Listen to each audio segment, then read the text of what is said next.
Elle ne fume pas, elle fait du sport et surtout, elle vous attend dans les Hauts-de-France ce matin. Julia, c'est Julie Poirier. Oui, bonjour Julie, vous êtes en baie de Somme, c'est bien ça? Exactement, Julia, je suis en baie de Somme. Alors vous voyez derrière moi, on a toutes les falaises de Holt, on a le Tréport qui est au loin. Et vous voyez, ce matin, on a beaucoup de vent et on a une pensée très émue, en tout cas parce qu'on est à une centaine de kilomètres des deux villages de ce matin, Buicourt et Conty, qui ont connu une tornade cette nuit. Donc on pense très fort à eux. Nous, ce matin, on va faire un petit peu d'activité sportive. Et vous voyez, on a cette magnifique mer qui est devant nous. On est dans un lieu idyllique, paradisiaque, 70 km carrés de baie de Somme avec des tas de choses à faire et des paysages fabuleux à découvrir. Ce qu'on va faire ce matin, Julia, c'est du surf casting. Regardez. Qu'est-ce que c'est que ça? Littéralement, ça veut dire pêcher dans la vague. Ah, très bien. Un nouveau style de pêche. J'ai hâte d'entendre à quoi ça ressemble. Alors justement, on va vous montrer. Je suis avec Sylvain qui est en train de me dire attention, la marée monte, surtout avec le vent, elle monte beaucoup plus vite. Alors le surf casting, finalement, c'est un peu comme la pêche, mais beaucoup plus sportif, hein, c'est ça? Et d'autant plus qu'aujourd'hui, on a une mer très très forte, donc pour une initiation, c'est un peu chaud.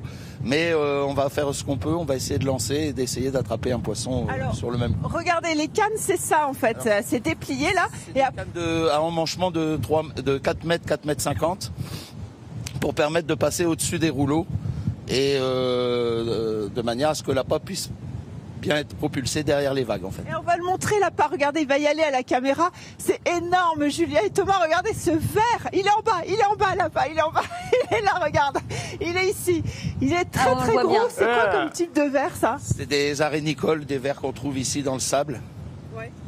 C'est l'appât le plus général qu'on utilise parce que c'est un appât qui est mangé par tous les poissons. Donc pour mettre le maximum de chance de son côté, on prend un appât que toutes les espèces mangent pour être sûr d'essayer d'avoir un... Bon allez, nous ce qu'on veut c'est voir le lancer, vous allez expliquer, regardez, les élèves ils sont là, ils sont venus ce matin, ils espèrent pouvoir prendre une canne si le vent tombe un peu. Alors il faut faire un lancer très juste. Hein. Voilà, c'est ça, la précision du lancer c'est essentiel parce que c'est le pêcheur qui décide d'envoyer dans tel rouleau l'appât, parce que c'est par rapport à l'observation, on sait que le poisson, enfin on pense que le poisson se trouvera là. C'est pas l'appât qui décide d'aller pêcher où il veut. Hein. Donc avec tous les rouleaux qu'il y a, on va décider dans lequel on va l'envoyer là. D'atteindre la troisième petite vague là-bas derrière, là où l'eau est blanche et mousseuse. Okay. Parce que là où la déferlante prend naissance, c'est un peu trop loin aujourd'hui. Allez, c'est parti, on te regarde faire, on va plus t'entendre, on va te regarder faire. Une position particulière. Voilà. Faites moi attention, je m'enlève hein, parce que j'ai pas envie que à les vous disparaissent. Regardez. Alors vous comprendrez bien qu'avec le vent aujourd'hui, ouh là là, c'est parti loin. J'ai pas le droit d'essayer. Alors est-ce que c'est allé là où tu voulais que ça aille, Sylvain? C'est allé là où je voulais, à 2 mètres près, avec le vent.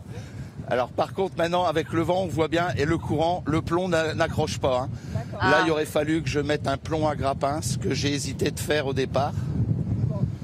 C'est toute une technique, vous voyez Julia et Thomas. Jusqu'au piqué et tout en parlant, Julie, ça vous dérange pas type... pour essayer de tendre la ligne le maximum possible. Alors vas-y, allez-y Julia. Ouais, mais quel type de poisson on peut pêcher alors? Ça marche pas. Hein. Quand ça marche. Alors là j'ai mis un 170 grammes. Alors on va vous parler des poissons qu'on peut pêcher. Je peux poser la canne Sylvain là, c'est bon? Alors, il y a plein de... Ah, il y a les vers dedans, c'est horrible.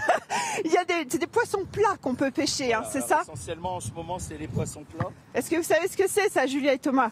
C'est une sole, non? Oui, une raie? Non, alors ça c'est la limande. La sole, oui. elle est juste derrière, regardez. Voilà. Donc ça c'est les poissons. Qu'est-ce qu'on peut pêcher encore? Le bar. Le bar qui est là. Qui est ici. Là, ça va être la période qui va commencer dès qu'il fait froid, le merlan, la limande. Il y a le carlet, le flé essentiellement. Après, on a tout ce qui est les petits poissons de roche comme la loche. On peut faire de la raie. Quand c'est la période, bien sûr, chaque poisson a sa période. Et alors, ce qui est intéressant, c'est surtout qu'on pêche seulement ce qu'on veut consommer. Alors la règle c'est simple, on n'a pas de carte de pêche à payer. La pêche est gratuite en bord de mer. Par contre, on a obligation de respecter des tailles et des quotas en fonction des espèces. Voilà. Donc, l'importance de connaître les espèces.